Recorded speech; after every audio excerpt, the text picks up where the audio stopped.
Hello again, and welcome to Faith, Family, and Politics. I'm your host, Joshua Cummins. We're going to have a really big show today. That's our good friend Louis Rodriguez on recording there. No, it's not a ghost. He's just at home taking care of his lady, Jeremy. I thought maybe he yelled it and we were just waiting for the sound waves to make it. Yeah. So soon enough, you'll get to see him in a few segments for Rodriguez Rants. We'll be taping that this week as well. So be on the lookout for that. Now you heard a couple voices there. So I'll go ahead and introduce them real quick. First, you had heard Mr. Jeremy Hess. He's returning to hang out with us for a little while. Yep, it's been a while, so good to be back. So it's always a pleasure to have you. It's always a pleasure to be here. And then, not always, but we work together. We see each other all day. So this is it's like a repeat, but it just drags on a lot longer. This is his nightmare. So 1,000-yard stare. And across from him, you know him and you kind of love him. His name is Alan McFarland, and he hosts a show called The Laughing Libertarian. So if you haven't seen any episodes of that, you make sure you can go back and check out some of the episodes of that. I did the camera work on the July 4th Man on the Street episode. Yeah, it was really good though. And Louis was security. Louis was our security. So that was a good day. It was hot. We talked about it a little bit last episode, but yeah. And bringing the message tonight, across from me, the man, the myth, the legend, my father, Gary Moore. How we all doing tonight? That was not as quick an answer as I expected. Well, really? Usually Really? you're Well, pretty spry. I was waiting for the crowd. I mean, the crowd is there. They just go so far back. The sound, the PA system from the fake news has there they are. The fake news is keeping the crowd sound. They never turn the cameras around. Look at them back there. The fake news. They never turn the cameras around. Never turn the cameras around. Unless you're watching Newsmax, and they will show the crowd. Oh, there you go. And I'm excited about having this crew here tonight. This is a wonderful crew here. But just before we kick things off, and I let my dad run us into prayer and give us a title, I do want to remind you guys that this show, Faith, Family, and Politics, is just a part of many shows. Now, I talked about Rodriguez Rants and Laughing Libertarian. We also have another show called What is the Truth About ... with Danny. That's host Danny Tippett. Make sure you're checking out that show as well. You can find links for all of these shows on our Revolver Facebook page. But in the coming months, there's going to be a revolverbroadcasting.com website you can go to. So be on the lookout for that. Be on the lookout for merchandise that'll be part of the website at some point. And also Mr. Hess here, he's heading up our writing department on our comic books that we got coming down the pike. Yeah, we're hoping to work on some pretty interesting things, new concepts that independently created. A lot of comic books and stuff like that are very politicized, or shove that type of thing down your throat. Propaganda, Yeah, so we're trying to just put out what they used to put out, which was just fun, solid entertainment that just kind of took you out of escapism, entertainment. Exactly, for entertainment's sake. Get away from all the everyday stuff that just drags you down and kind of give you like just something entertaining or fun or a little bit of all of that. Absolutely. So, yeah. So getting back to an age where we turn a page rather than swipe up. Yes. Yeah. Well, I mean, to be fair, these comics will be digital. I don't know about distribution though. We have to look into that as far as getting things printed and stuff. That's a larger. Not come across like TikTok. No, definitely not TikTok. It would just be like a digital comic essentially. But definitely entertainment for entertainment's sake. There won't be anything propaganda wise.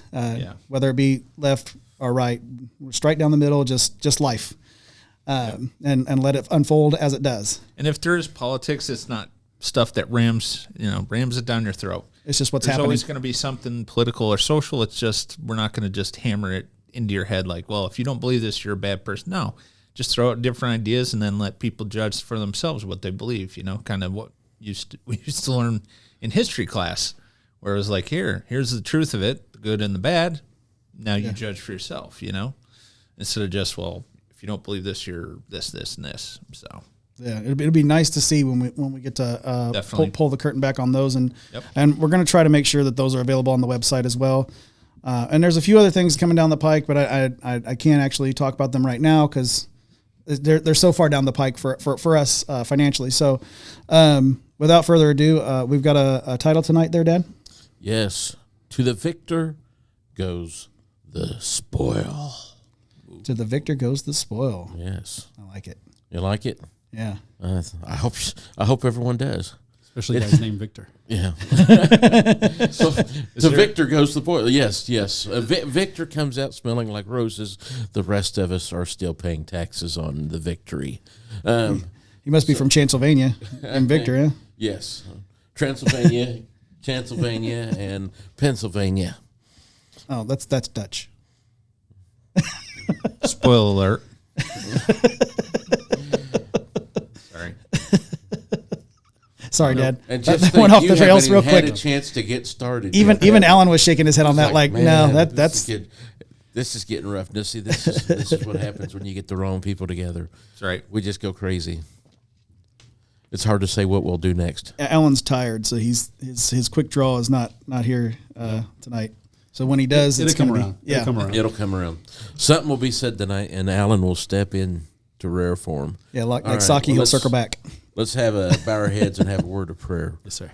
Gracious Heavenly Father, we thank you tonight that we can just get together, have a few laughs, Lord, but we'll also get into your word and just kind of seek out some tidbits of gold that we can take home for ourselves, Lord. And beautiful thing is when we find something that works for us, Lord, because it is a recording and it is shared out there, Lord, there are others that can receive that same gold nugget that we've found, Lord. We just ask to be with Louis and his wife. She's not feeling well tonight, Lord, and he was unable to be here. Lord, we just ask that you just intervene upon all of us tonight. Let us just move in such a mighty way, Lord. Get your word out, but also have a good time with Mr. Hess and his important Yes, Lord. procedure. Yes, and Mr. Hess's surgery that's coming up, Lord, we know that you're going to be with the doctors. Give him a sense of peace beyond all understanding. Lord, you know what's going on. Be with the anesthesiologist. And let that be something that just goes smoothly, Lord. Just we put it in your hands and know that you're going to take care of it all. We just ask all of this in Jesus' blessed and holy name. Amen. Amen. Wasn't exactly sure how you was going to, if you wanted to integrate that, if you was wanting to do something specific for Mr. Hess tonight. But We'll give him the floor a few times since yes, since he's hanging out with us and grace us with his presence, which I do appreciate, honestly. Yeah, Yes. no problem. Glad to be here. well, And I've done a lot of studying on HRT. It's cool. I'll take your word for it. as long as it's HRT and not CRT, No. Oh, The first one's much worse. we're much worse. Okay. This acronym has escaped you, and I'm Yes. surprised it has. There's things I've picked up, there's things I've dropped, and then there's things I've just lost. Okay. all Okay. right. You may or may not have seen that on the camera. If Yes. if the kids did see it, just make sure you block it out. They're just going, man, that dude is old. He don't know what HRT means. Well, yeah, I the can't- kids would definitely know at this point because the schools are telling them about Yeah. it. Yeah. Well, not only that, but they're encouraging it. Well, of course. Yeah. Well, there's a lot of things that are getting encouraged in schools and encouraged across the world.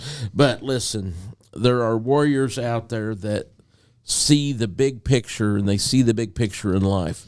And the beautiful thing is when you follow our Lord and Savior Jesus Christ, Yeah. you've got our Heavenly Father on your side. You can find victories in some of the strangest places and in the strangest of ways. And no Now- weapon formed against me. Yeah, absolutely, absolutely. And just to be 100% certain, this first battle we're going to look at physically is impossible to get this type of a victory. It just it has to be Holy Ghost, God-filled, God-ordained, God hitting the button on, and that is the battle at Jericho. In chapter 6 of Joshua. I talked about this battle earlier this week with a coworker. Yeah. And I mean, it's one of the most powerful video. Man, if we put it in video form, it'd be awesome. About 20,000 people marching around a city, that's about a 7-mile walk or so to get around it, and you do that walk around it an extra time each day. So the first day they walked around it once, next day a couple times, the third day, so on and so on until they get to the 7th day. Yeah, for you marathoners, that's like a 10K, I think. Yeah, somewhere in there. At this point in time, we're hitting so high on the marathon scale that the crude oil is a whole lot better this way. But anyway, it was like, don't say nothing. We're going to pick a line. We're going to walk around the city. Don't say nothing. They're going to be playing some music on the horns. The priests and the ark are going to go in front of you. So now he's already told Joshua, said, can you see? I've already given you the city. No one goes out. No one goes in. They've got it locked up tight. The king don't want none of you in his town. So just to prove it, Joshua was able to sneak a couple spies in. And these 2 spies, they're like, well, listen, we need to find someone that can give us some intel that kind of let us know what's going on. Well, they found a essential worker. Oh, okay. An essential worker. That's a matter of opinion for those that read the Bible. Apparently to them it was an essential worker because there was a revolving door. So it's kind of like our government on certain policies. But so they went in and she's like, hey, listen, we've heard about you guys. We know what you've done. We know what took place in Egypt, and all our mighty men are scared. Which kind of runs back to the story that we had learned that I'd give, or the message that I'd given on Gideon when he went in with the 300. Yeah, and I mean, realistically, they never fired a shot. They didn't have to swing a sword. For the most, remember correctly, I don't know that they really had to swing a sword. Yeah, and you're just for people that want to go back and take a listen to that. That's The Warrior That I Am was the name of the title on that episode. So if you want to go back and take a listen to that battle, or let's talk about the battle. Yes, The Warrior That I Am is the episode you want to check out there. Yes. So they're marching around. He says on the 7th time, march around 7 times, and then on that 7th time, I want everyone, when they hear the trumpets, to start yelling. And because the walls of the city are going to fall down. Now, I want you to picture this city. This city just isn't your typical city. The walls are designed almost in kind of a fashion that there may have been a flat side, but everyone kind of builds their homes. A lot of people would build their homes against the wall of the city. So you would have an area where you got a street up on top of the wall. So you've got all your mighty men up there, whatever their choice of firearm, then would have been a spear or bow and arrow. So literally, the nation of Israel is just out of range of the spears and bow and arrows. So to see this type of a victory, now Rahab was the essential worker that we identified in this message. She let them down.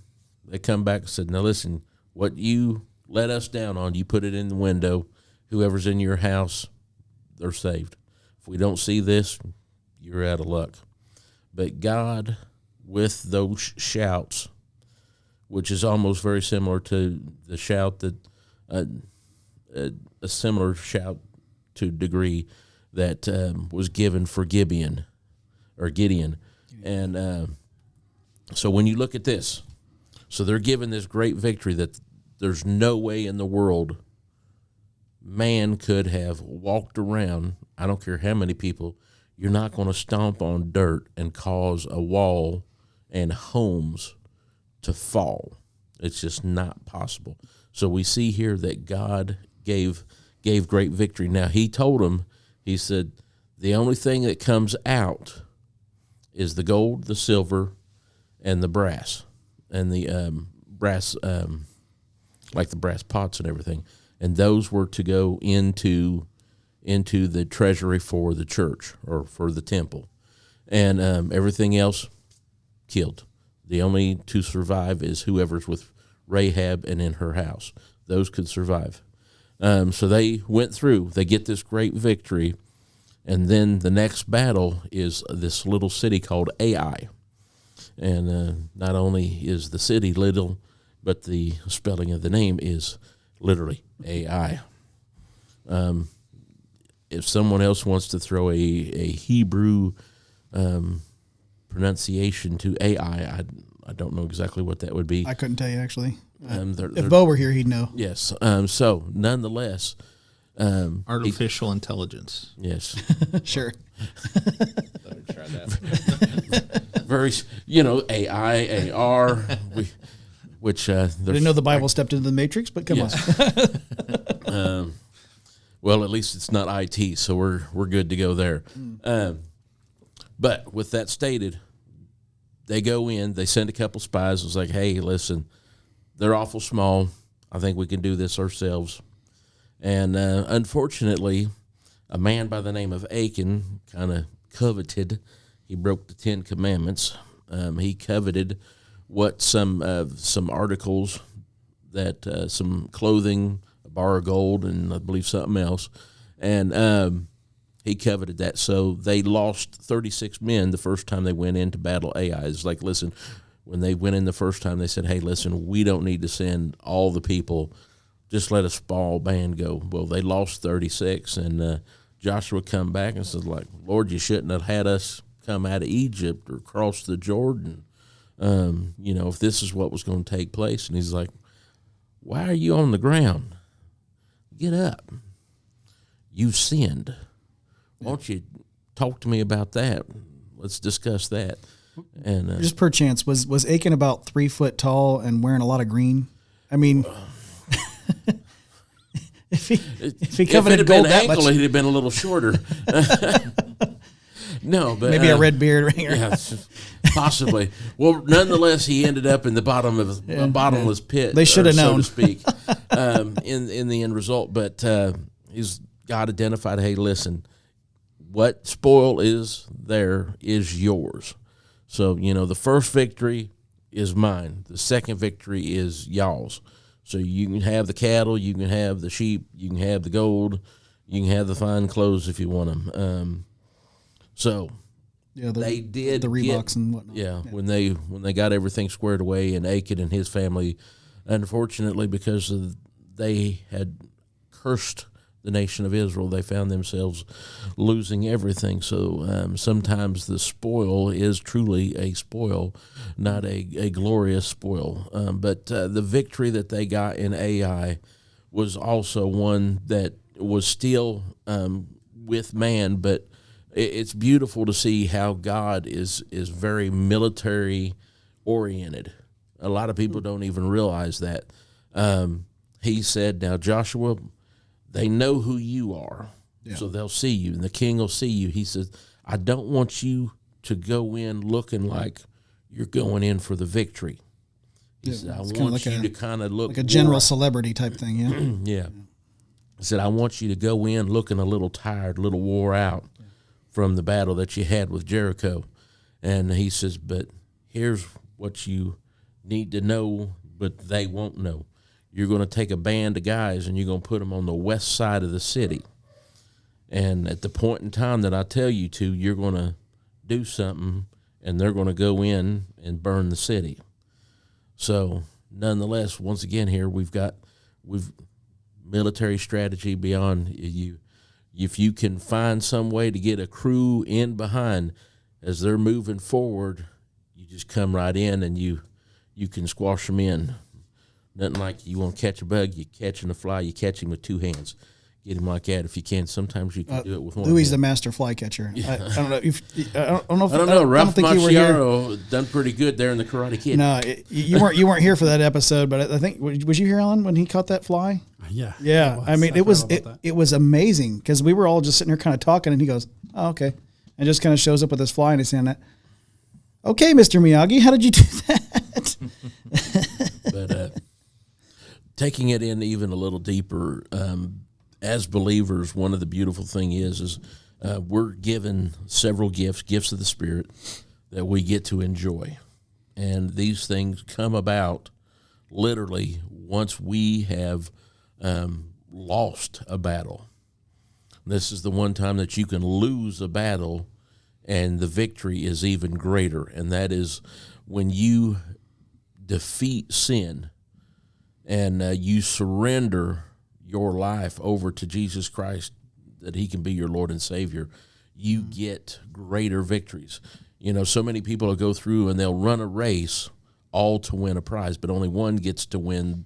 You know, only one's going to get the gold. You don't have 2 or 3 people. You get one. There's no participation ribbons given, okay? Let's just get that out of the way for you. It was coming. I know. It's like no participation. There's a winner and there's a loser. And that's Except Alan, he gets a gold star. And he gets a gold star. Yeah. You got plenty of gold stars? I brought them with me. Okay. In case you see a blemish pop up, you got my gold star. He's got him in his wallet. That's yeah. So you can pull it out. Look, officer, this is how good I've been doing. So, just let me off this one time. Yeah, I don't need to see it. Here, look here.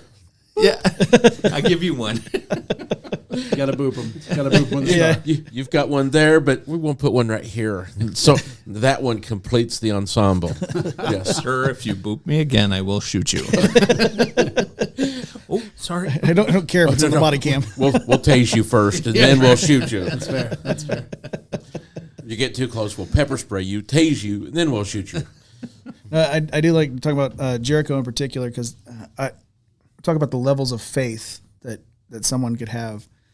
The level of faith that Joshua would had to have had, and then the people following too, to say, yeah, we can just march around this. We're going to do this thing. We're going to march around this city.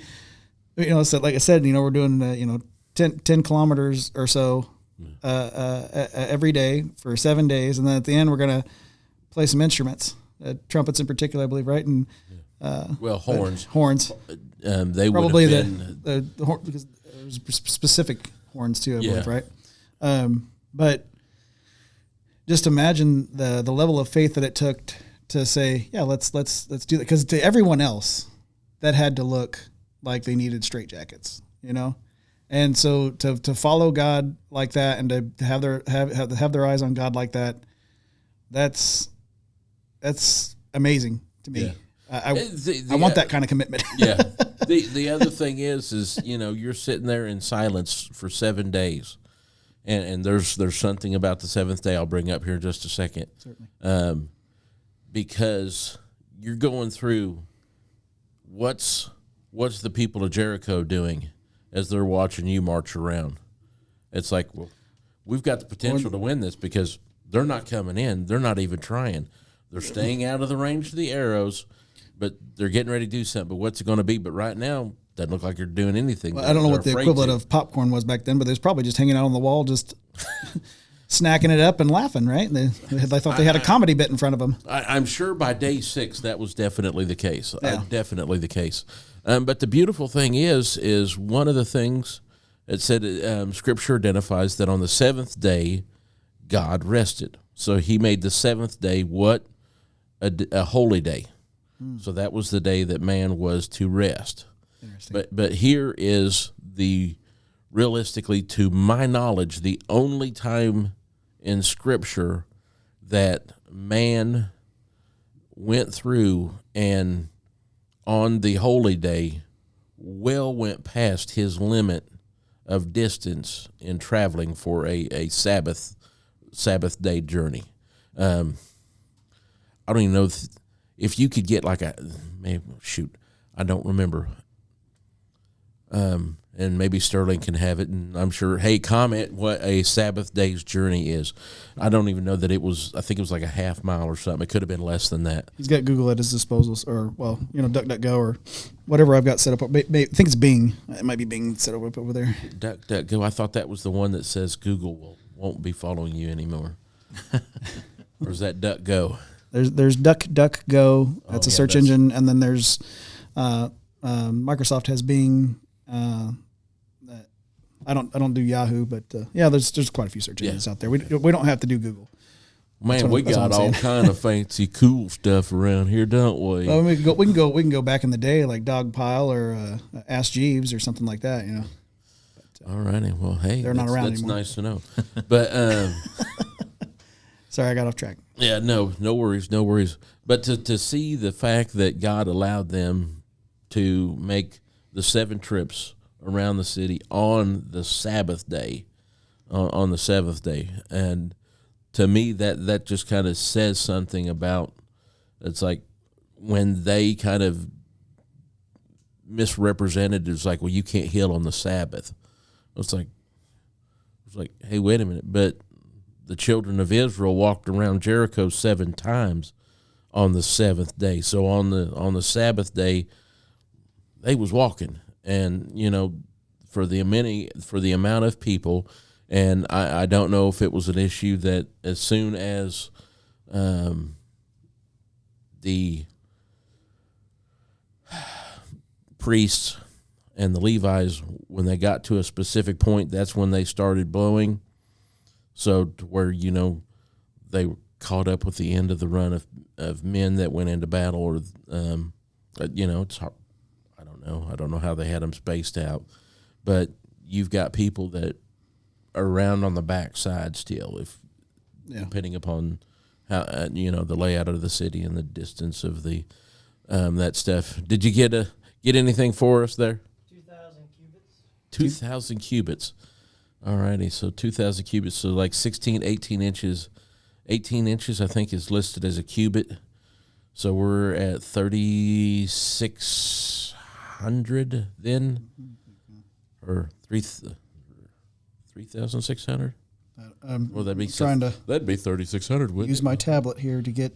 We're getting exact measurements of things, but 18. oh no, this doesn't have the most current. Goodness.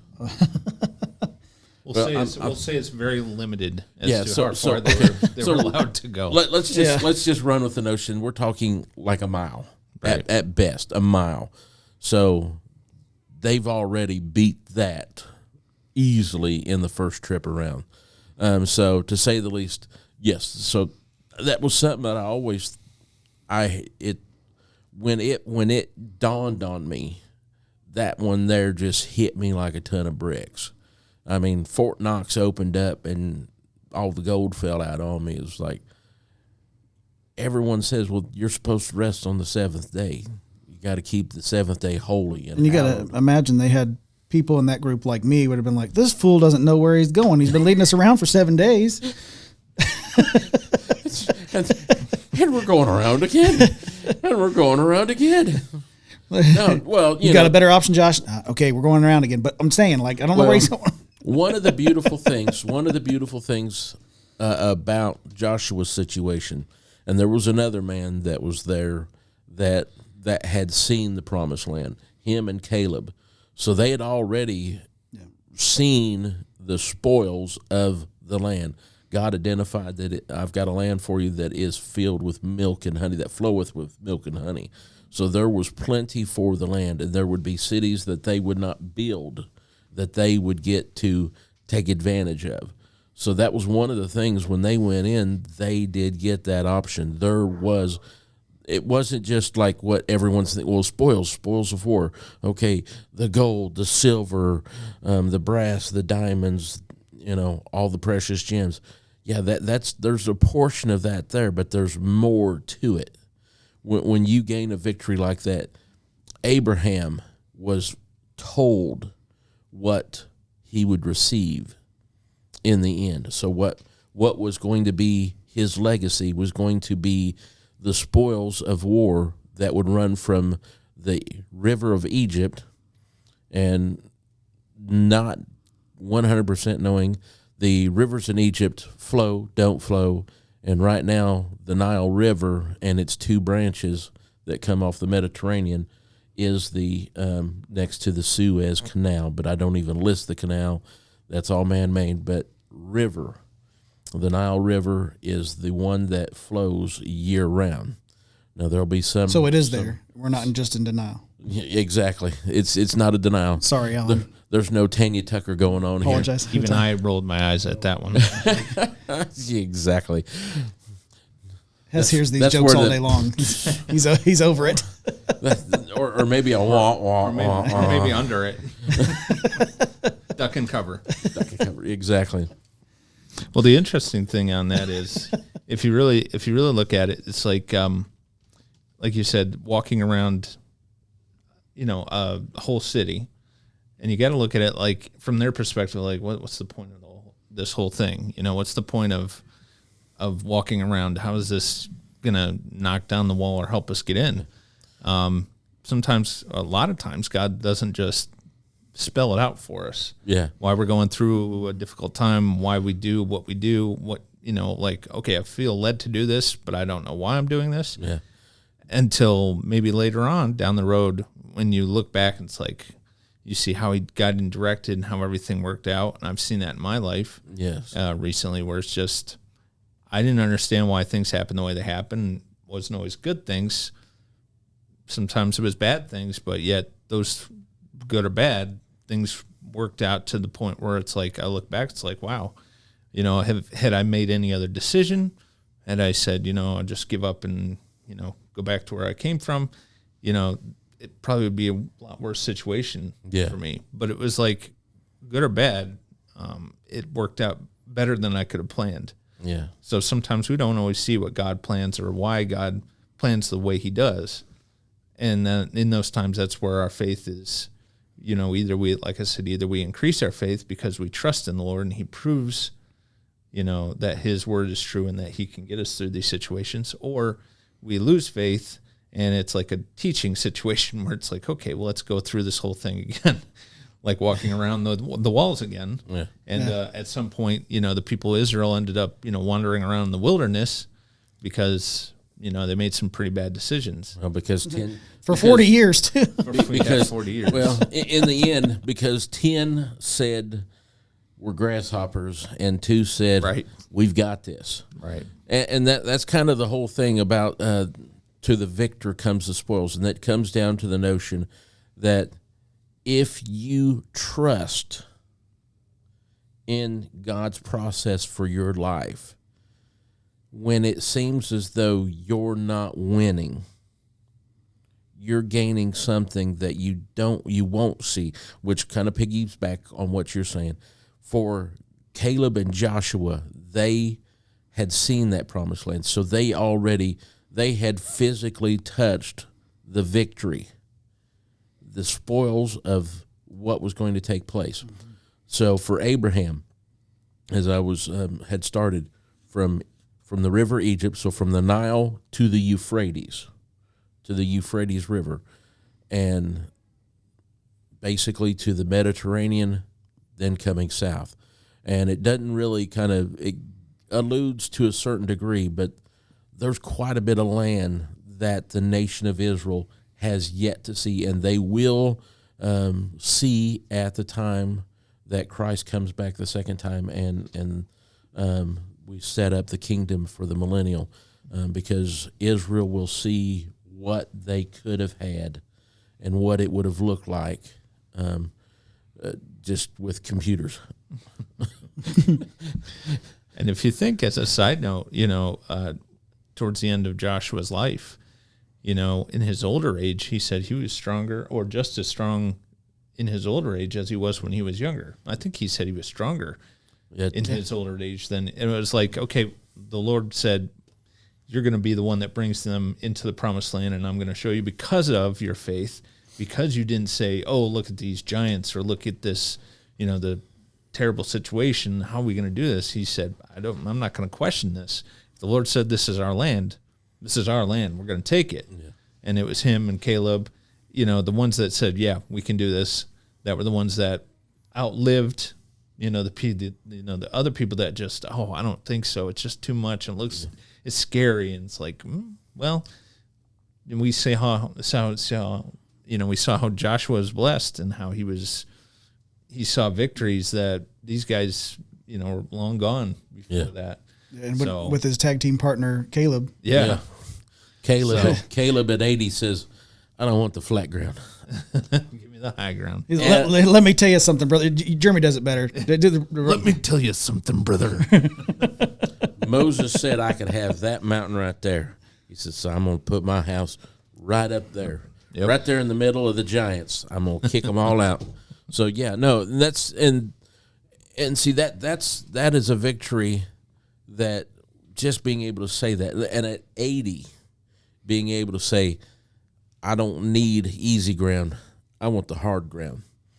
Those are victories that so many people, they don't see.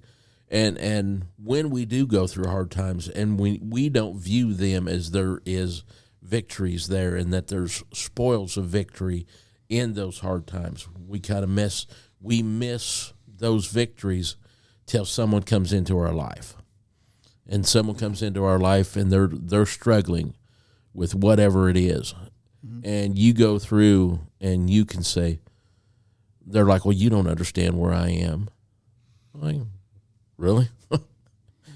Hold on, you got 15, 20 minutes? Let's get into this one. Let's hang out for a minute. Yeah, let's hang out for a minute. Let's talk. I've got some gold I'm going to share you.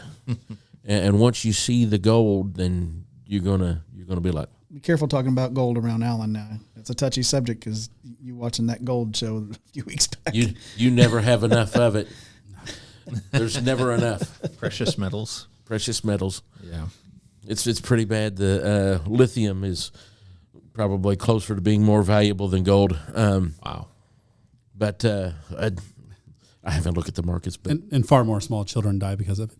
Exactly. I was going to say, you probably can't make jewelry out of lithium, though. Or you probably shouldn't. Probably shouldn't. No. Probably shouldn't. But I'm sure there's someone out there that would. You know, I think we've seen a few TV shows where they've taken radiation, liquid radiation, and put it into to different vessels. Oh, look, it glows. So it's your spiritual dream vial. Just don't drink the water. Too late. That glow that you're getting, it'll be all right. It'll phase. It'll fade. It'll fade when you turn gray. But no, there are victories that are available for each and every one of us, and I think it's critical for us to approach life in a fashion to where we look for those victories and we look for the spoils of those victories. And when we do that, we will avoid kind of that woe is me mentality that I think we've got way too much going on. We've got people in society today that just Can't handle conflict. Well, can't. That's for sure. Victim culture is what we call that. Yeah. Victim culture or predator mentality. Also, I think we've got a large a sector of society that. Of people who collect skulls, large skulls? No. I think he's referring to the LGBTQ community. I was wondering which predator we were going. Well, there's two or three. Yeah, there's 2 or 3 organizations that are looking to collect spoils, strictly on the basis of you hurt my feelings, so ergo you must die, and it's almost said with that same fashion. You know, we talk about victories. Alan had a pretty cool vacation here recently. I didn't die. Yeah, you didn't die. Tell the story. Tell the story because I liked the story. What story? I don't know what story I'm telling. Water. In rapids. And I went on vacation. River. Yeah, I did some whitewater rafting. That's a thing I like to do every fall.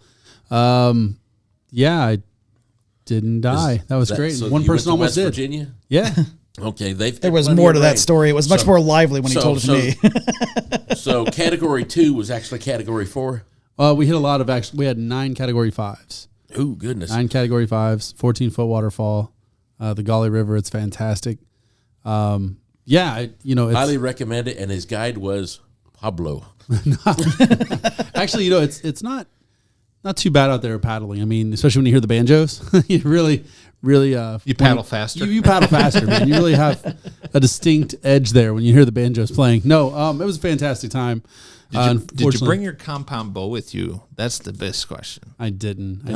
But you weren't prepared. But every state in between here and there is a Oh yeah, It's a carry state. Open carry, so. I was carrying all the way through. Oh, there you go. I was actually hoping I'd get pulled over, like, look at this one, guys. Look at this one, boys.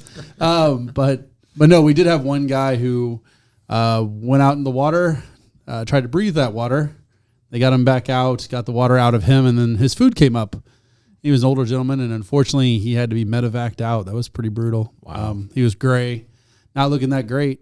But anyone who knows me knows I was like, all right, cool. He's on the ground. The bus will be here in a minute. Let's just keep this thing rolling. Like, why are we going to sit around and go, oh, poor guy? Like, yes, poor guy. He's gone now. Move on. We don't need to ruin your good time with a gray guy. Right? He's gray. He's not one of us. Gray man. Look at us. We're all breathing and stuff. Well, he's not one of us. Let's keep it rolling, fellas. Oh, gray man is better than a blue man. That's true. There's a whole group of those. How long was that again that you were on the water? Oh, it was just like the whole day, wasn't it? 28 miles of whitewater. It was the entire Gauley River. It took 8 hours. And literally it's been, 4 days? You're probably still feeling the effects. I can finally move my right leg. Yeah, that was pretty nasty.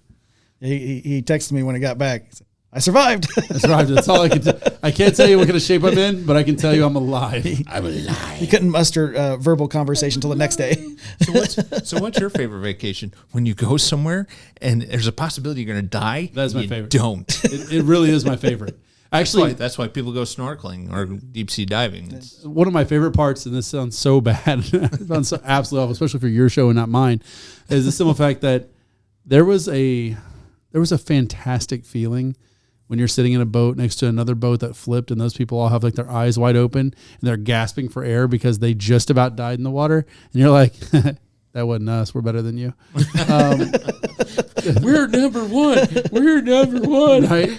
There's just a little bit of satisfaction there. Everyone else is 2 or less. Every single time you watch a boat flip and you watch people go flying out and you haven't gotten wet other than water going over the top of the boat, you're like, meh, that's okay. Yeah, so I didn't expect you to be better than me anyway. And when you got back to land, the members of your boat was like, one of us. Well, the worst part was there were 6 boats. Yeah. Real quick. 6 boats. We were probably 2 miles out from being done, so 26 miles or so. Yeah. The leader of our boat, our tour guide, says, hey, we're one of 2 boats that hasn't lost anyone at all today. Like, that's awesome. And we were doing so well, they actually put us in the back because that's the boat that does the cleanup duty when people get wrecked out, right? You're going behind and picking everybody up, so theoretically you never lose anybody.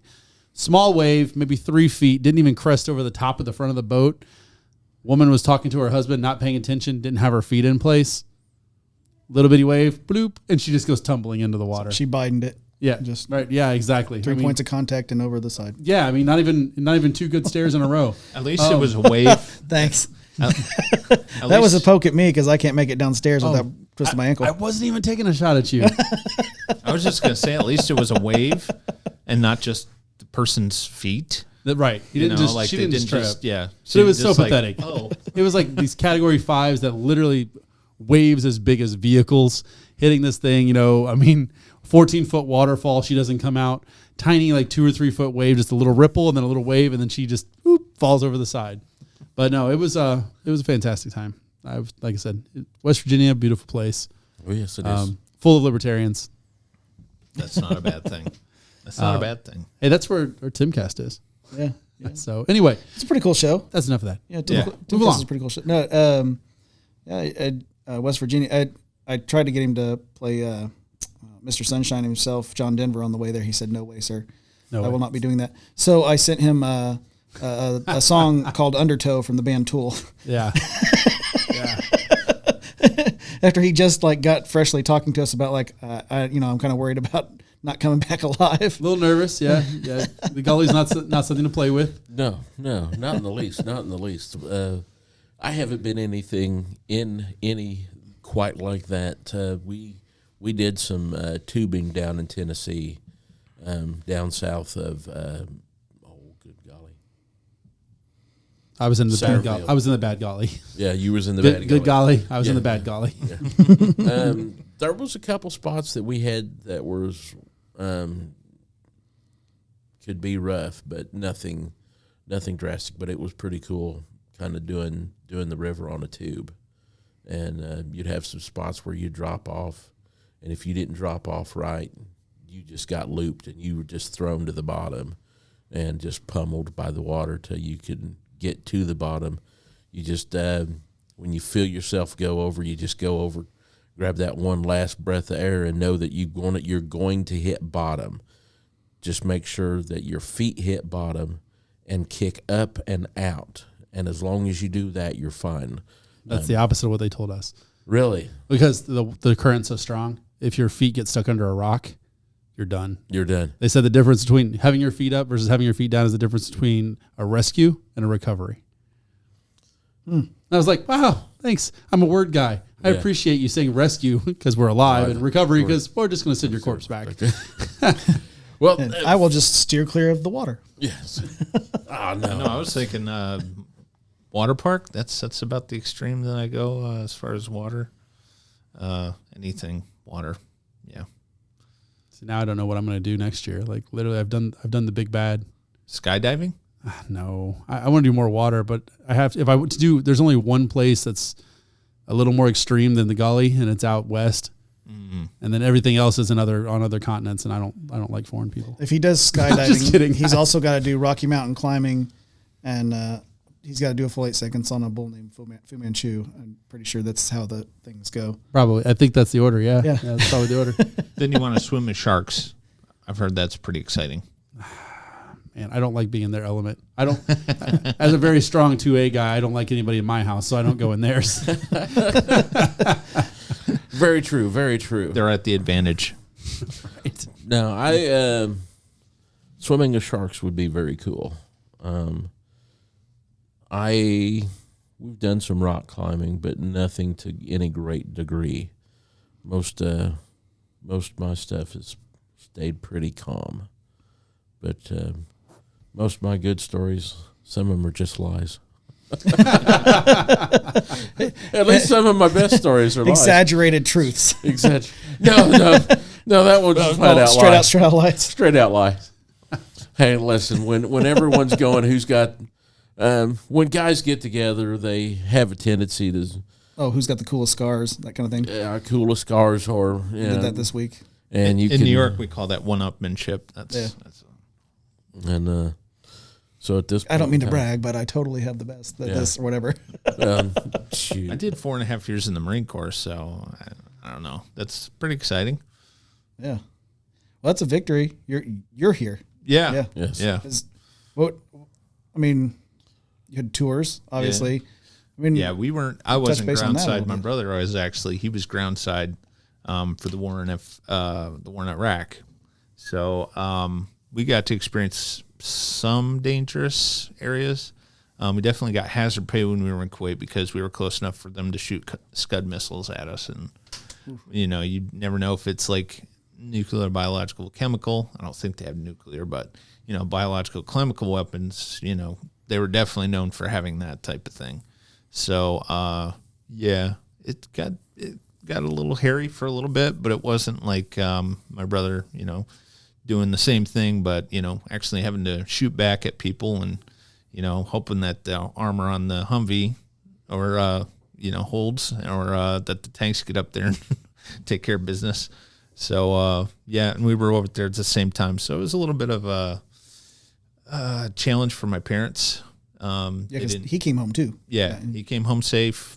I came home safe. My brother said he just missed a tour, and there was two or three. I always get it mixed up, but he had one particular that was a close friend of his that went out on a tour. My brother did not go out in, and the Humvee was hit by an IED, so he lost some good Marines. And so, could have been him, though.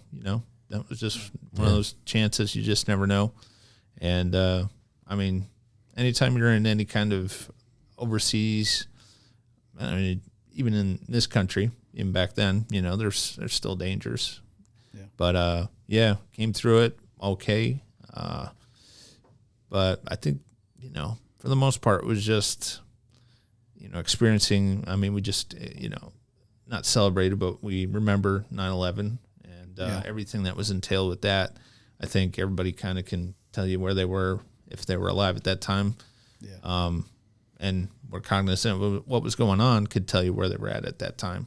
And for us, it was just, or for at least for me, the experience was being in the military and knowing after that event, seeing the planes go into the towers, into the Pentagon, you kind of knew, okay, this is something that's going to change everything with regards to our country. Yeah.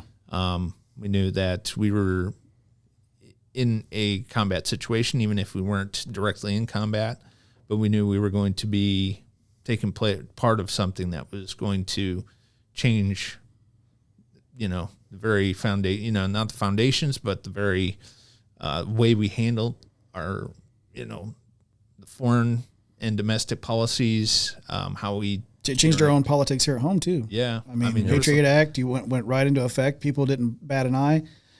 George Bush became the most popular president, highest approval rating probably just about of all time, with the exception of, Washington or earlier presidents like that. Oh, I think anytime you have a war president, usually at least in that first term, if they're making the choices that the people want them to make, they're usually pretty popular, because it's like World War II. We knew after Pearl Harbor, it was like, okay, now we're doing this. And I think at that time, the approval rating was like, yeah, he's making the right choice. Even though we were like, at first, we're like, no, we shouldn't really do anything. Maybe we should, but no, I think we'll just avoid that, because we'd been through World War I, and, basically we didn't get anything out of World War I except, we just lost lives. Just throwing bodies, yeah. Yeah. So, with the war in Afghanistan, I was watching a report about it and all the things that led up to why 9/11 happened, and the lessons that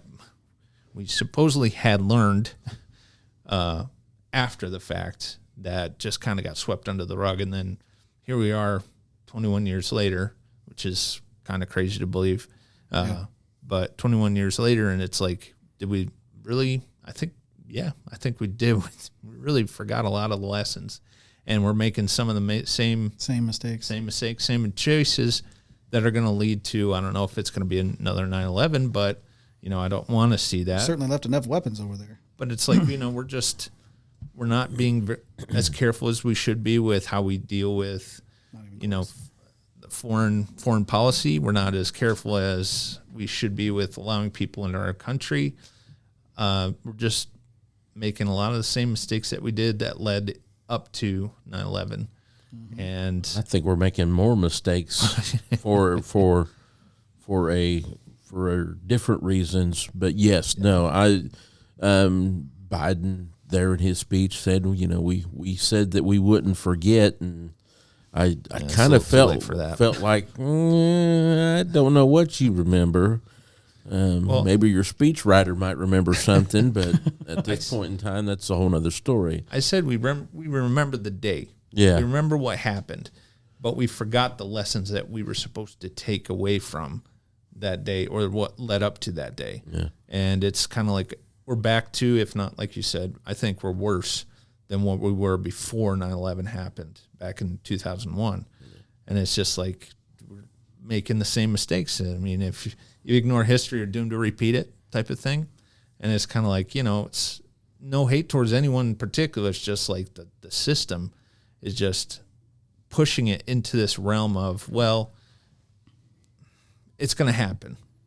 And whether they want to admit it or not, you just have this, at least I do, have this gut feeling like, man, we're going to see something and it's going to be bad.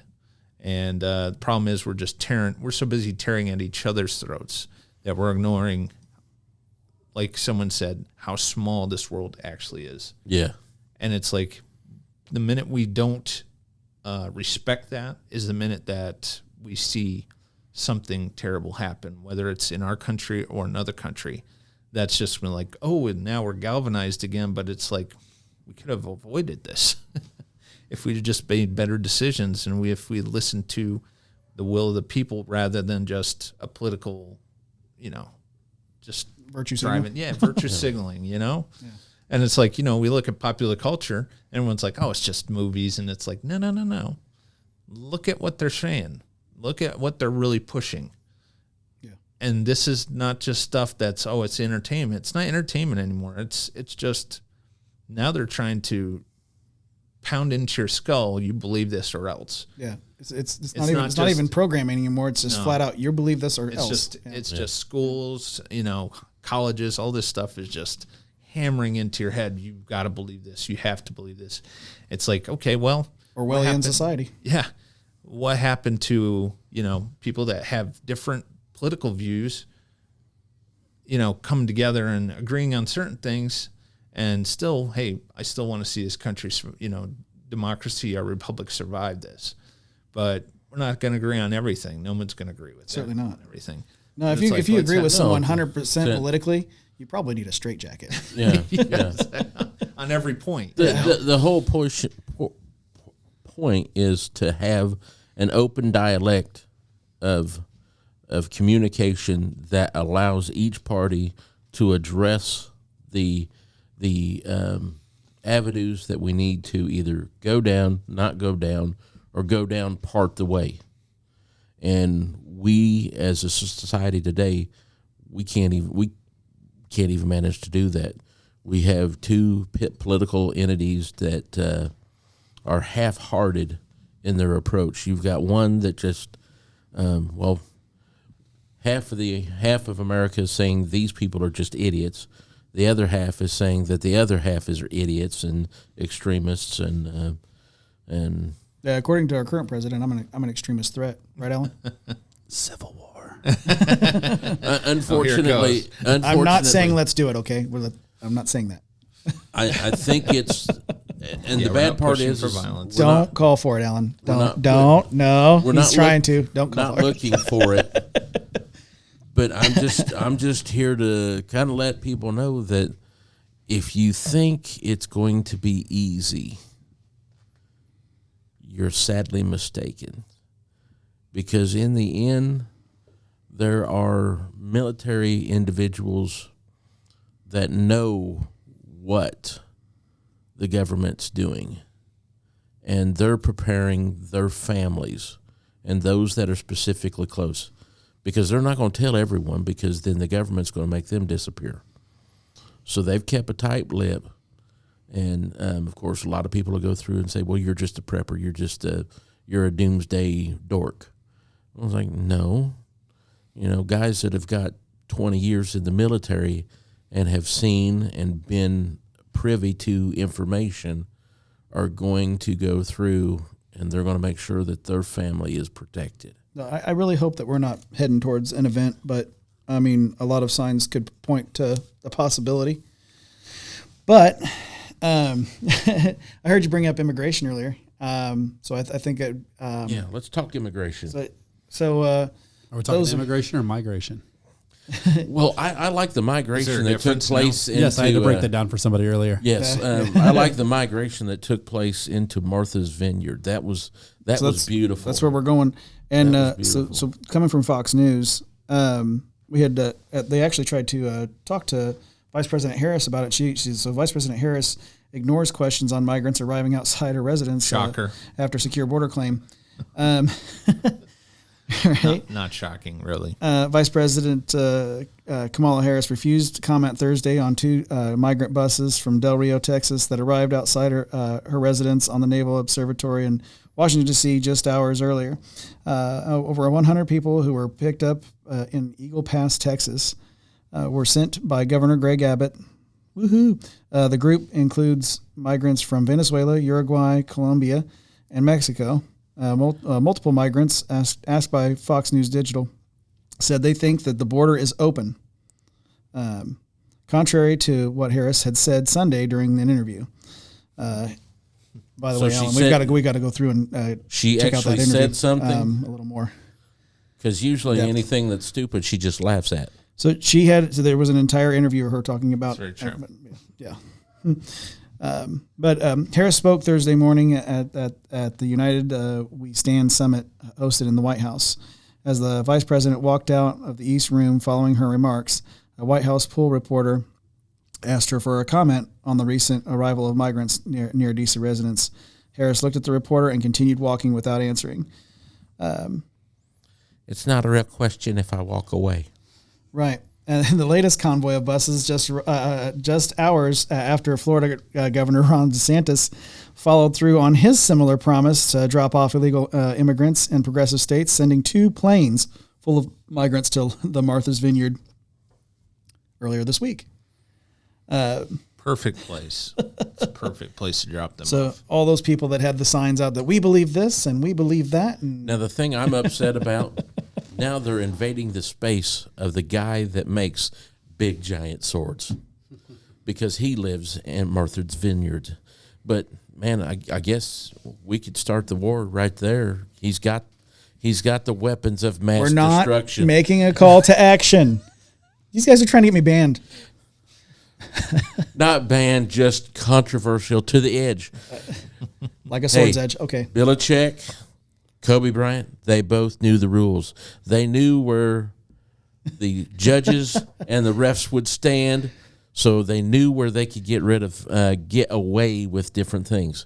So, with that stated, now I've done ticked off any New England fan and any Kobe Bryant fan. Maybe now.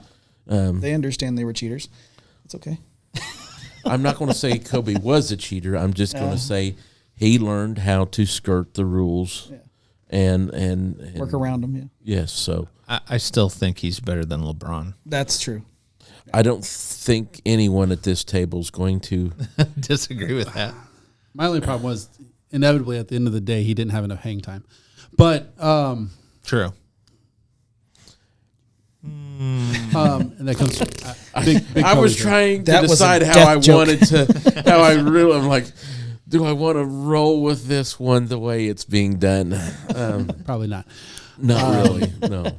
But what I love about Martha's Vineyard is the simple fact that those are summer homes for most people. Yeah. And what's the first thing what was the outcry? We don't have the facilities nor the programs to take care of these people that are being sent here. And there was only a handful of them, by the way. There wasn't that many. Wasn't that many. I'm curious to think, or curious to ask, how many people that live in Martha's Vineyard or near it are former politicians or related to politicians? Well, the bottom mark for a home was like 1.5 mil or something like that. Oh, so they're related to someone then. Yeah. And what I'm saying is you're only there 2 or 3 months out of the year. Right. You know, you're There's- generous people. Yeah. How There's about the other not a 9 lot months? of full-time Martha's Vineyard people, but like I said, Just let them come stay there if you don't stay there. That's what I'm saying. Right? You have 9 months where you're not there. Boom. How many Yeah. houses do they need, really? I mean, if you got 3, you can spare at least 1. Come on. Hey, Dims, here's 2 words for you. Timeshare. Come in for a seminar and I'll give you a free t-shirt. absolutely Hey, $49.99. but it's going to be free for the people that are living there. Yeah, Yeah. absolutely. They shouldn't have to pay anything. No. It's Definitely. all free. They should get cell phones as well. Yeah, free cell phones, and the best cell phones. I'm thinking like iPhones or really expensive Samsungs or something like that. See, I'm loving Top all of of the this. line. I'm loving everything. Of course, everyone who watches my show knows how much I hate Lori Lightfoot and how much I hate Chicago. And I'm not trying to jump off the. I'm staying. No. I'm staying in the same vein. Fair enough. I love how these cities that were never impacted by migrants, immigrants actually come and try to become citizens. Migrants don't. That's the difference. the difference. So Yes, sir. I love these sanctuary cities that came out and they were never been affected by this, and they've said, "Oh no, come to our cities. We'll treat you right. We'll treat you with respect. We'll do this. We'll do that. We'll do this. We'll do that." Well, they're so far north, they've never had to worry about that. And now you have Abbott and now DeSantis going, "Hey, you know what? Since you are sanctuary cities and since you're willing to step up and help everyone, Yes. let's make sure these people get the help they need." Because we're overwhelmed down here and we're not receiving the help that we need. Yeah. And Lori Lightfoot, of course, took her shots at Greg Abbott. I don't know if you saw that. Yeah. Where she was basically saying he was a bad Christian man and using people as a political Yeah, tool. because she's the barometer of what faith is based on. Right? Yes, absolutely. You can't say her name 3 times in the mirror. But you send the people there, and then she's like, "We'll take them. We'll take them. We'll take care of them. No problem." And then within 2 because that's weeks, what we do in Chicago. Yeah, right. Well, the thing is, you wait a week, and it opens up about 4 apartments. People getting in a shot. So, anyway, There you go. Well, they sent them to a hotel in another town. That's what I'm They're saying. not yeah. even related. They're not even in Chicago. So wait. Are they just shipping target practice up there? Is Yes, that what we're yeah, it's talking? Skeet. Oh. It's Skeet. Yeah, It's actually really smart. right. Save on money. That's what I'm saying. They have plenty of places. They have plenty of places of. That's terrible. You give it a few weeks, plenty of apartments open up in Chicago. That's bad. But no, yeah, exactly what you said. That's where I wanted to hit home on that. Like literally, At least if they went down to West Virginia, you wouldn't know what happened. They would just disappear. Right. You know? It wouldn't be- Appalachian Trail. That's all I've got to say. But yeah, that's exactly what he was saying. You know, come to Chicago, and then we're gonna bus you out to one of the suburbs, and not let those mayors know that you're coming. And that's going to be so much better than where they came from. Absolutely. Yeah, and I can imagine that a Venezuelan or a Colombian's going to really love a Chicago winter. It's going to be it's going to be fabulous. But I just What's love this seeing white stuff? I just love seeing these sanctuary cities say we're going to do this and we're going to offer this, and then when it comes down to it, they're like, oh no, I can't take on an extra 100 people. Like New York, getting an extra 100 people and immediately going, oh, how dare you? We can't do this. We've got our own children to worry about. Well, Ain't that what the Americans were saying in the first place? Supposed to be, That's what these bring us Republicans you're were tired saying. and hungry and poor and all that I stuff, think right? I think they're afraid the island's going to start sinking at some point. Because I'm just thinking, per capita, I think New York City has a lot more people, and it's just up. it's vertical. Yeah, not- definitely. There's nothing. I mean, unless they start building islands out near, or maybe putting some of those medical ships they had during the COVID situation out there. Yeah, the ones that stayed empty the whole time. Just think like Del Rio though, like population around. You can fact check me on this, but it's roughly like 35,000. Yeah. And at one point they had 50,000 migrants sitting there, and then New York gets 100 extra people and goes, oh, our systems can't handle this. Well, they have all those empty skyscrapers now because they're not working in them. So no one's I mean, working. Yeah, because everyone's working from home. Yeah, Yes. just put them there. Right. Come on. Yeah, we have that happen in Indianapolis. It's And we're just down here too. giving we're just giving out money, like we're just printing money every left and right. So Just do it. But Just we're not dealing with $200 per inflation or person. a recession. No, Yeah. we redefined that, so it doesn't fit. Defined that it, situation. redefined it, and we'll change the definition because a portion of the metroplex of Americans don't know. password is Maybe redefined. maybe we won't talk about it on the show, but you should have heard what one of the Biden economists said today on that when being interviewed. dear. But I will talk about it. Hopefully we have time at the end of the show, or maybe off the air or something. But it's incredible. Go ahead. Yeah, we Josh, can sorry. certainly save it for the end. We can have a 15-minute extension if we need to. So talking about things we're talking about here, we got to be careful. Okay, so this report came out from Breitbart this week. Facebook spied on messages of conservatives questioning 2020 election, and it was sent to them by the FBI. So I shouldn't say things like, guys, we need to keep it civil. War is not the answer. As long as there's a comma in there, I think you're good. Oh, okay. Punctuation is important. Hey, all I know is I have an arsenal of DB-15s. Those aren't illegal. I kind of like the State of the Union address.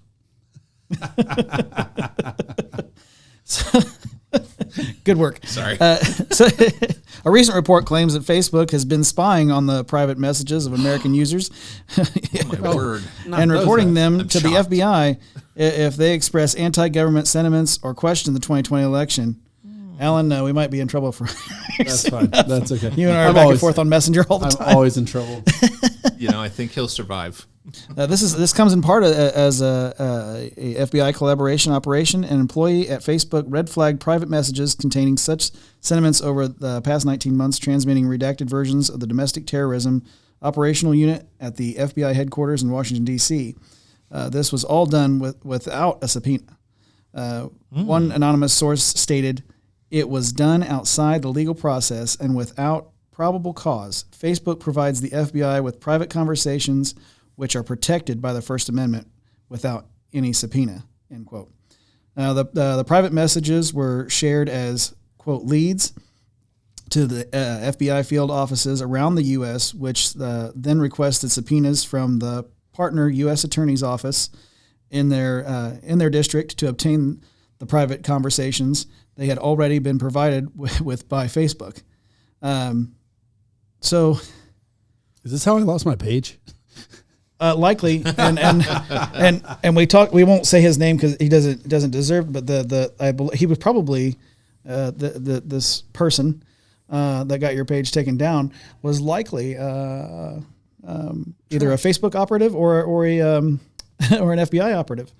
I mean, because this article it's news, Breitbart. I mean, they've got their sources right. So, well, I mean, Zuckerberg even came out when he was on the Rogan show and talked about how they would change the algorithm to fit allow left-wing articles or stories to come out on Facebook rather than, kind of having the plethora of, well, you got conservative, you have left-leaning. It was just, no, we're more focused on that. And then it comes out, according to Zuckerberg's own testimony, that the FBI had told him, "Hey, this is what you need to do." yeah, And it's kind of like, so the question was asked, is Facebook, is that a privately owned company still, or because the FBI is telling them, "Hey, this is what needs to happen"? They're a political entity at this point. It's kind of how the Chinese government works, right, guys? Yeah. Well, It's your company until they need it. Chinese government's not involved in this. Listen to this. We dove further into the article, and it says all of the Facebook users red flagged as possible terrorists were, China has a red flag. quote, conservative right-wing individuals, one source said. Quote, they were gun-toting, red-blooded Americans who were angry after the election and shooting off their mouths and talking about staging protests. There was nothing criminal, nothing about violence or massacring or assassinating anyone. The source continued, quote, as soon as a subpoena was requested, within an hour, Facebook sent back gigabytes of data and photos. It was ready to go. They were just waiting for that legal process so they could send it, end quote. They collected that data already. They were just waiting to press the send button and collect their subpoena so that they could take these people to court. I'm surprised we weren't on that list. I'm offended. At this point, You got to get louder. Yeah. I find it funny. We already know Facebook was used for that. But the one thing that I find so humorous is the left, their voters aren't even smart enough to look at the process and go, my guy got ripped off.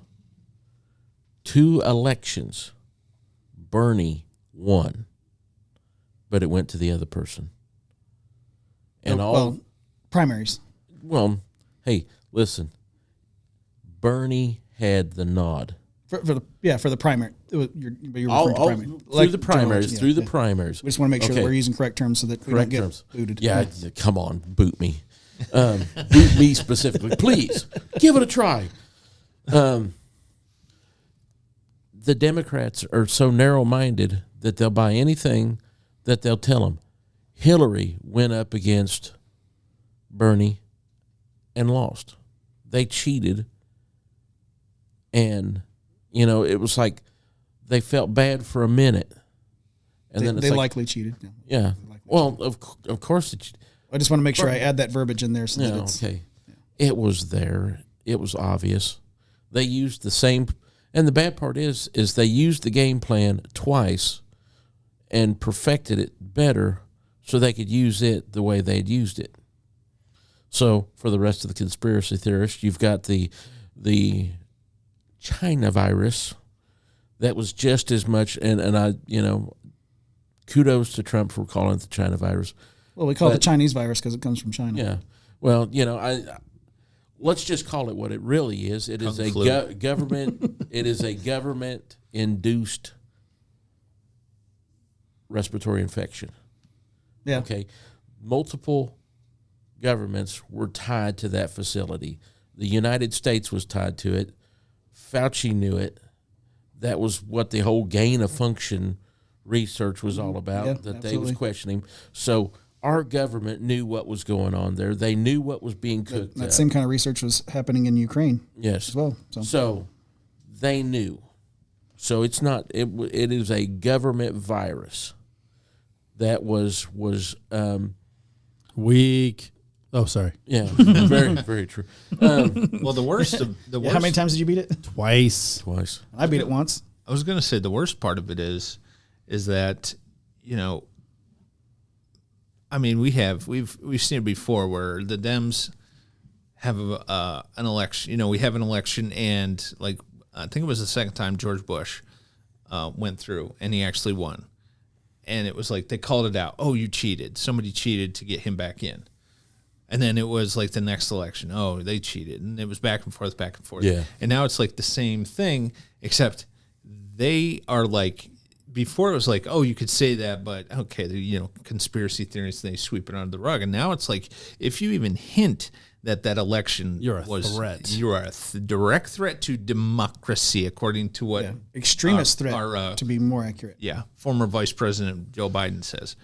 It's not just yeah, those conspiracy. No, they are actively trying to shut you up, shut you down, make you feel like, make everybody else believe that what you're saying is just, the worst of the worst. You're those January 6th rioters that MAGA Republicans. Yeah, like you're the worst. Yeah, January 6th, or more as it's known better as 9/11 Part 2. Yeah. More 9/11er. Let's forget the season of love where they had all the rioting and all the the bonfires and cooking s'mores and all that. Yeah, the rape and the death. And all these, the violence and the shooting, which it's me.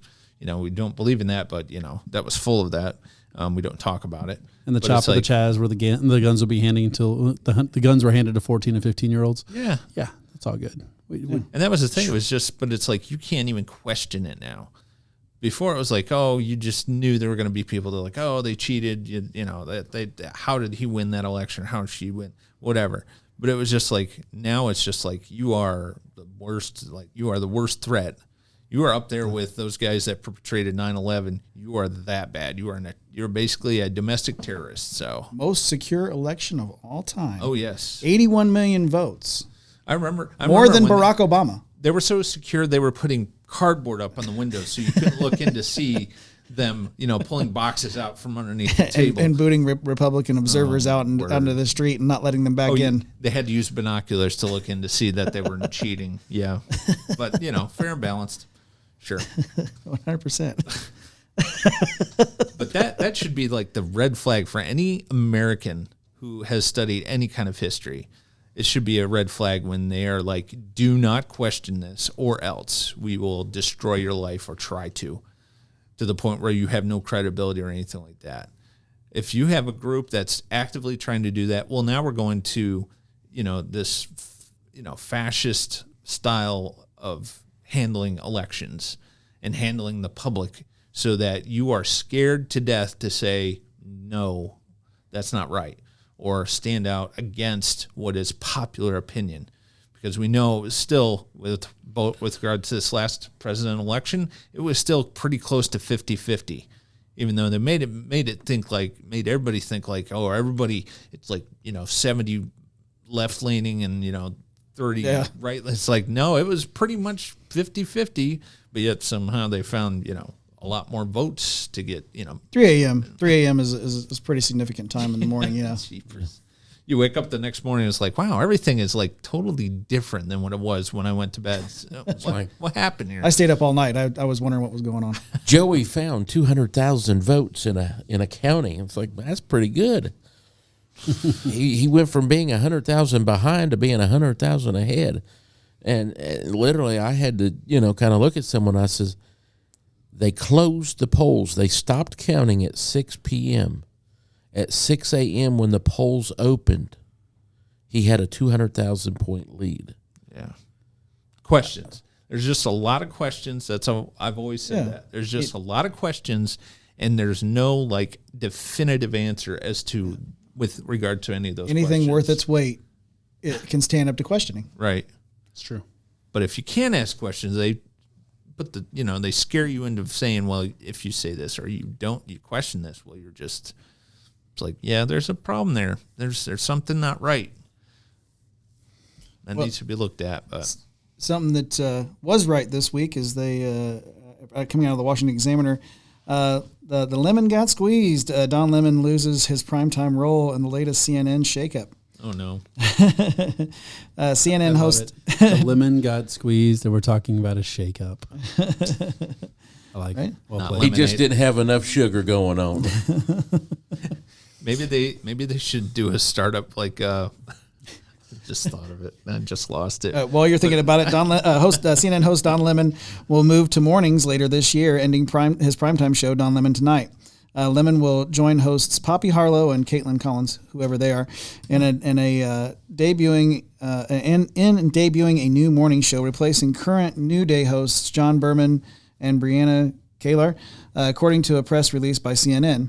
The move announced this past Thursday is the network's biggest programming shakeup since CNN executive Chris Light took his position in May. Light said Lemon, Collins, and Harlow are each uniquely, they're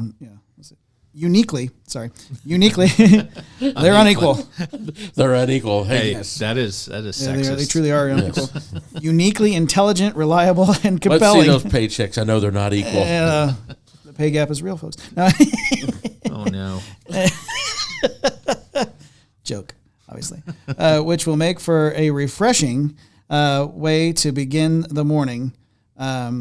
There is, I don't know who's waking up to CNN, but unless you're stuck at the airport. The unemployed Democrats. Or the dentist office. There is no stronger combination of talent than Don, Poppy, and Caitlin to deliver on our promise of game-changing morning news program, Light said in the press release. Lemon said in a statement that... I thought Poppy was a baseball player.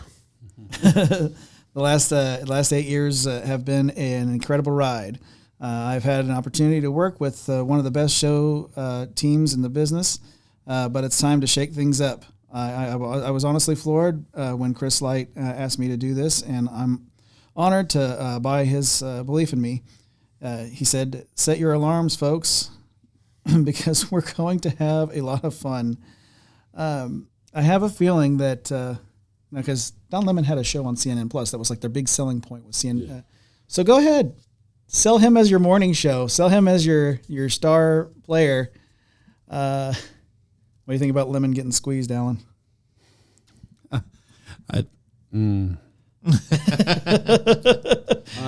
Safe jokes. Safe jokes. Yeah, I had to back that up. That is the, they are doing a lot of cleaning up over at CNN. Okay, they really are. And Good for them. no, they really are. I mean, really, the guy who came in and said, "Hey, look, the biggest problem with media right now is that no one trusts the media because every media is starting to lean one way or another, and we need to stop doing that. We need to bring it back to the middle." True. Okay, fantastic. I love this guy. He's doing a good job. He's getting hold of, Brian Stelter's gone. A lot of other people are gone, even if Brian Stelter went to Harvard. Poor Harvard. Yeah, destroying that foundation. I just don't know. But I will say this is as close as you can get in this society to firing a gay black man is to put him in the mornings. I'm just saying, in this PC culture we're in right now, this is as close they can get to firing him. That is a fair point, though. That is a fair point. But I mean, I don't know anybody that's watching the news in the morning time. I mean, not national. I'm watching a lot more CNN Plus than CNN these days. Well, what I was You're just looking for new material. That's MSNBC. Sorry, go ahead. Yeah, what I was going to say was anymore. What I was going to say was that they need to go start a GoFundMe page for him. Lemonade. That was Lemonade. What Lemonade. I'm done with the show. Yeah. How many more minutes? We could have a concert of Lemonade stand. Yeah. But it's like, a lot of, like you said, if they did that, that would shock me. If they said, you know what, more fair and balanced, like, what they used to, different entities used to be, where they give you both sides and at least try to give you a more moderate look instead of just heavy one side or heavy the other. I just love when you watch the news outlet and it literally just says, "This happened." Yeah. Well, This happened. It's not Instead this of putting happened a because slant. of this, or this happened because of this person's negligence. It is, this happened today. Right. Yeah, they don't pepper in their opinion. They just let it ride. Right. Yeah. Or at least give you like a couple, and you're going to have an opinion either way. But it's like if you gave at least both sides, like, hey, this is what could have happened, this is what could have happened. Or at least, like, hey, this is the devastating thing. Like when John F. Kennedy was shot, they didn't say, oh, he was the worst president ever, blah, blah, blah. I'm sure there were people who did, but it was like, for the most part, it was just like our president of the United States was assassinated. Yeah, better president could have taken two. I know. Well, you know. Teddy Roosevelt could have probably. But but it's I like, think that may have been one of the things that got Kennedy shot. He had taken two. too many. But it was like, you know, and that was the thing. It was like at one point, Ellen just caught up. No. I had a joke, and then I realized I can't say it on your show. but it was one of those things where, you know, we knew, you know, further research and everything like that, you kind of learned that Kennedy was about to shake things up. Like, you know, the mafia was still big at that time. There was still a lot of things that, yeah, he probably wasn't going to get right. But I think there were certain things that he had changed or was planning on changing that were putting the fear of God into some people in Washington, D.C. And they were like, yeah, there were some powerful speeches that were about to happen. Yep. And then his brother started, you know, he was like, well, the only one that survived was Ted Kennedy. And he was like the worst out of all the Kennedys, if we're going to compare. But it was like, he's the one that survived. And it was like, I wonder why. It's because he didn't make waves. Or if he did, it was like strictly party line. Like, this is what we're going to do. He played the game. That's why he ended up being the drunk. Oh, yeah. Wow. He played the game to the point that he had to stay lost. And the only way he could stay lost was in liquor. Lived in guilt. Yeah. Likely. And that's going to be my persona and my perception on that one. I'm sure someone else will have an opinion, but usually those that are alcoholics have a reason they're an alcoholic. Got to get a homicide out of D.C., right? Yeah. You had to get the homicide out of the White House. Out of the White House, yeah. That's what Norm Macdonald said on The View back in the year 2000. I remember that. It was fantastic. It was pretty good. They didn't know how to deal with it on The View, that's for sure. It was just as bad now with The View then as it was. I've seen the clip. Yeah, I was going to say, if any of you get the chance, it's still up there on YouTube. Yep. You might have to dig a little bit, but look for Norm Macdonald on The View. You can tell how back in uncomfortable 2000. it is because all the women hate him. Yeah. It's the funniest thing I've watched. You'll have to dig a little less to get the clip than to actually get Norm Macdonald. But that was low. No, so was he. He would appreciate both of those jokes. Probably would. He would. Yeah, that was funny. Because I'm dead. Oh my gosh. But no, I really hope CNN actually like starts taking an objective stance. I mean, not that I want to see them compete against Fox News because that's not going to happen. But I don't think anybody can touch Fox. They're kind of like, you know, DC facing off against Marvel in the cinematic universe. Right, exactly. It's like Marvel's been going for a while, and they're hitting really good. DC's like, we're gonna try this, and it's like, no, jeepers. Well, good luck. You're a little far behind on that, but $20 million mustache. Yeah, CGI mustache. Fake upper lip. My goodness. So you were talking about a point that you wanted to bring up earlier. Yeah, I was listening. You know, it sounds like the Biden White House is finally starting to accept that a recession is looming. Of course, what they're doing is they're definitely spreading it and saying it's worldwide. It's not just here. That's kind of the whole argument. Every time inflation happened, when inflation was a big deal for 5 seconds, it was, well, it's happening to everybody. It's not just us. Now there's a recession coming, but it's happening worldwide. Okay. And so I don't have to worry about anyone else's inflation. I only have to worry about the inflation that's taking place in my country. Right. And if I've got the ability and the training and the skills and the skilled labor to improve our situation, and I don't take advantage of it, I'm dumber than everyone else. It's fair. Well, and we could have been Egypt, you know, back when Joseph was the prince of Egypt, where we were like, you know what? You have people that had used common sense to say, you know what? I see some problems looming on the horizon. I see where all these other countries are trying to go green without really thinking about all the consequences of what's going to happen, population, all that stuff. It's gonna hit a certain point. We could have been like that beacon on the hill that we used to be as a country. Yeah. And said, you know what? bipartisan. Let's bipartisan this crap and let's get this on lock and figure out what we need to do to keep our country safe. But it's not like that at all. You talk like we're as partisan as we can get. Yeah. And it's like trying to fight against, the ocean, trying to sweep the ocean with a broom to say, you know what, we need to fight against this, and I'm not a big, I'm not a Biden supporter, but I still want to see him be successful and help our country be successful. Yeah. And if he was doing that, I'd be like, that's awesome. That's great. I wouldn't agree with him on everything, but at least I could see, hey, he's actually doing something. Yeah. But it just does not feel like it feels like there's very few that have any kind of pull politically that are actually trying to say, let's find a bipartisan way of keeping people fed, warm during the winter, making sure that they have gas or some sort of fuel source, not electrical, because we haven't even gotten to that point yet. But it's like finding a way to keep everybody on the road, working, being able to feed their families and keep inflation down.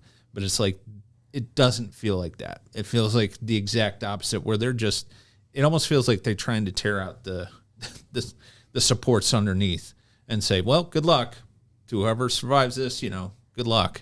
It's like, okay, now we're Hunger Games, It's Right. Here we go. Now we got to fight tooth and nail. And, we saw it during the pandemic where it was like, People we're running literally out of toilet fighting for paper, everything. Yeah. Toilet paper of all things. And it's like people stockpiling toilet paper, and it's like, okay, and now we're getting into a time where it's going to be worse than that. And it's not going to be toilet paper. It's going to be like food and, necessities. And it's just like, what are we doing to plan for it? Just like, they're just all over the place. Like, they're picking apart every negative thing they see in our country and everything that everybody that doesn't agree with them is doing and saying, well, they're this and they're that. And it's all Certainly we're heading labeling. towards a recession. Right. And what I love about this economist, who is a Biden economist, by the way, after he went on a large rant about how great Biden is doing in this interview, I wish I would have got his name if I would have shown up prepared. I didn't think about talking about this. Yeah. It hit me right at the end of the day. He actually came out and said, while this is a bad thing, a recession is always kind of a bad thing. However, because of the impact it has on families and the impact that it has on businesses, think about it this way. Businesses have been stockpiling goods because goods have been hard to get, right? But now, because of a recession where people they really are, a lot of businesses are stockpiling a lot of stuff to try to make sure they have it, they can be competitive.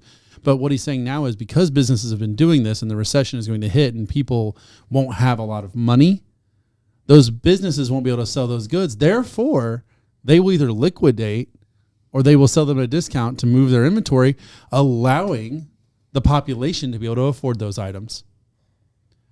How much of a Democrat statement is that? Hey, look, Allowing. I like that's an operative word there. Well, and also, hey, you business owner, it sucks you can't get rid of your stuff and you're going to have to sell it for super cheap because you can't make your bills or pay your employees, and you're going to go out of business. But hey, those people over there, they're going to get your goods at a good price. We don't care about inflation. Screw inflation. Screw not having jobs. Screw not having money, because they're going to be able to get your goods at a deal because you have to liquidate and go out of business. Exactly. How much of a Democrat kind of statement is that? Not minding the employees that lost all the employees he had now are unemployed. Right. He's out, probably bankrupt. But the people sitting on their couch at home, they're going to save 30%. Build back better. All those ladies that love going to Target are going to be happy, I guess. So, yeah, right. that ate me alive. Like, this is an economist who is basically saying, hey, it's great that all these people are going to be stuck making less money and maybe going out of business so that the populace can get things cheaper during a time in which it's harder to get money and inflation is high. Exactly. Yeah. It is a cycle of stupidity. We didn't have. What's a unicycle? It's a cycle of any sort. Yeah. A cycle of Is some that sort. because it never ends? Yes. You have to keep pedaling, and it just gets worse and worse. Yeah. Unicycle would probably work because there is no brake on a unicycle till you fall off, till you put a crash. foot down. Yeah, foot down or crash. Like our president. Like, yeah. 3 times going upstairs. And then not being able to get off of a bicycle. Oh dear.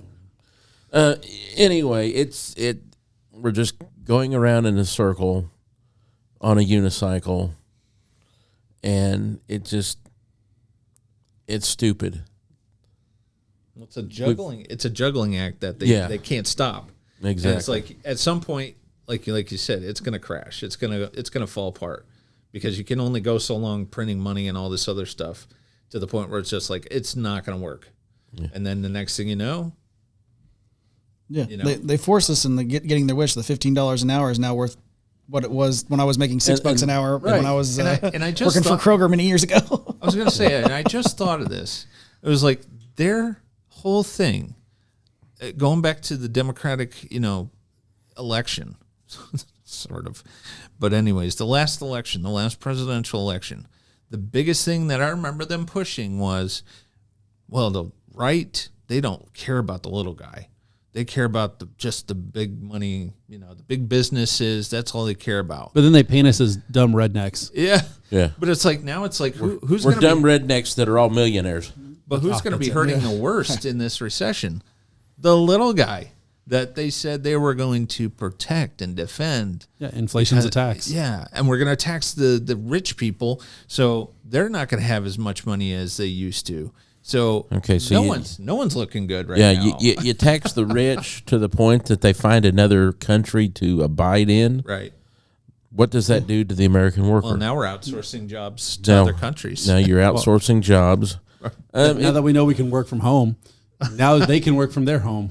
Yeah.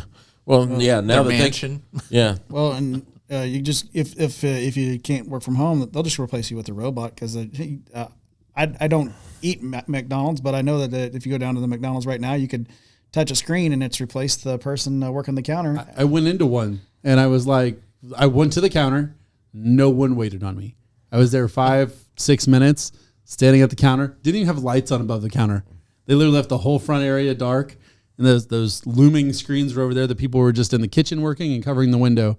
And one guy happened to walk by and look at me while he was just wiping stuff off. Yeah. And he's like, "Can I help you?" I'm like, yeah, like I need to order food. That's why I wasn't here to check the light bulbs or the fire extinguisher or anything. Like, I was just watching and make sure you guys are doing a good job. You're doing terrific. Fantastic. We're all just selling work from home services to each other. Yeah, right. It's the future of our economy. Yes, exactly. Well, I know shipping and receiving, that's one job they won't outsource ever. No, we do pretty good at that job. Yeah, we do. No bragging. Sorry. I don't mean to brag, but we do pretty good at shipping and receiving. But, yeah. We take it, we put it in a box. Now we put that box in the bigger box. And then we take that box to the docks, and the docks will put it on the trucks. Yep. And those trucks will go to other docks, and those docks will sort it onto other trucks. Yeah, because now you can't afford to put it on a train. Yes. Yeah. Well, especially now that they got a 24% That's raise. what I'm saying. You can't afford to put it on the train now. That's like paying $15 for a guy to flip a hamburger. I can't afford a burger anymore. And they're struggling to get workers at $15 an hour. All that work just went off the tracks. Yes, exactly. Oh, yeah. Yes, I got one that landed. I brought the whole room down with that one. All right, Dad, bring us home with prayer before I ruin another joke. Yes, please.